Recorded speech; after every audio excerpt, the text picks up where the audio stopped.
গাজীপুরের শ্রীপুরে রাজাবাড়ী ইউনিয়ন মিটালু গ্রামে নিজ দখলীয় জোত জমি ৩.৫০% বিল্ডিং বাড়ি ঘরসহ বিক্রির কথা বলে ৯,৮০,০০০ টাকা আত্মসাতের অভিযোগ উঠেছে আপন ভাই ও ভাতিজির বিরুদ্ধে। এই ঘটনায় মোসাম্মদ হাজিরা খাতুন বাদী হয়ে শ্রীপুর মডেল থানায় একটি লিখিত অভিযোগ দায়ের করেন। বিস্তারিত দেখুন ডেস্ক রিপোর্টে। অভিযোগ সূত্রে জানা যায়, ভুক্তভোগী নারী হাজেরা খাতুন তার আপন বড় ভাই শামসুল হক ও ভাতিজি মোসাম্মদ নাজমা আক্তারের দখলীয় ৩.৫০% জমি ঘর সহ কেনার জন্য আলোচনা সাপেক্ষে ২৩ লাখ টাকা নির্ধারণ করেছিলেন। পরবর্তীতে ১০ অক্টোবর জমিটির জন্য হাত বায়না বাবদ তাদের কাছে নগদ ৯,৮০,০০০ টাকা দেন। কিন্তু টাকা নেবার পর অভিযুক্তরা জমি দিতে তালবাহানা করতে থাকেন এবং টাকা ফেরত চাইলে দিতে অস্বীকার করেন।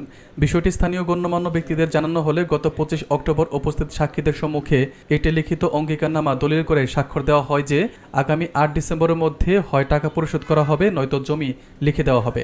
তবে এর কিছুদিন পরই অভিযুক্তরা অঙ্গীকারনামাটির বিপরীতে গাজীপুর বিজ্ঞ নির্বাহী ম্যাজিস্ট্রেট আদালতে একটি মিথ্যা মামলা দায়ের করেন।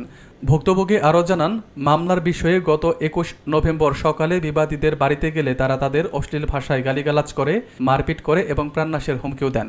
এ বিষয়ে অভিযুক্ত শামসুল হক টাকা নেওয়ার কথা স্বীকার করে জানান যে টাকা ফেরত দেওয়া হবে এবং এটি তাদের নিজেদের বিষয়। ভাতিজি মোসাম্মদ নাজমা আক্তারও টাকা নেওয়ার কথা স্বীকার করে বলেন যে তারা টাকা সুদে নিয়েছেন এবং টাকা দিয়ে দিবেন। এ বিষয়ে তাদের আদালতে একটি মামলা চলমান রয়েছে। শ্রীপুর মডেল থানার ভারপ্রাপ্ত কর্মকর্তা ওসি মোহাম্মদ আব্দুল বারিক পিপিএম জানান, তারা অভিযোগ পেয়েছেন এবং তদন্ত করে দোষীদের বিরুদ্ধে ব্যবস্থা নেওয়া হবে। আমার স্ত্রীর নাম হলো হাজারা আক্তার। হ্যাঁ, বিদেশ গেছিল, বিদেশতে 10 বছর পর আইছে। আসার পরে অনেক টাকা পয়সা নিয়ে আসছে। আসার পরে শামসুল আর নাজমা বাড়ি বিহির কথা কইয়া 23 লক্ষ টাকা দাম দর হয়েছে। পরে 9,80,০০০ টাকাও নিছে। টাকা নিয়া তারা ওই কাগজ করব, কাগজ আর কইরা দেয় না, মানে জমির দলিল করে দিব, কইরা আর দেয় না। কারা দেয় না? এই শামসুলে আর শামসুলে মাইয়া। আচ্ছা, পরে এইটা নিয়া আপনার এখন আমি হয়তো টাকা চাই, নাইলে জমি চাই।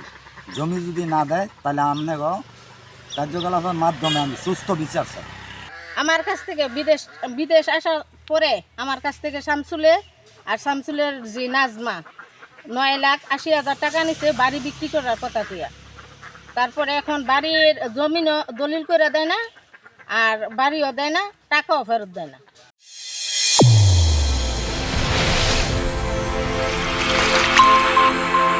চ্যানেল A1 হৃদয় রেসপন্স।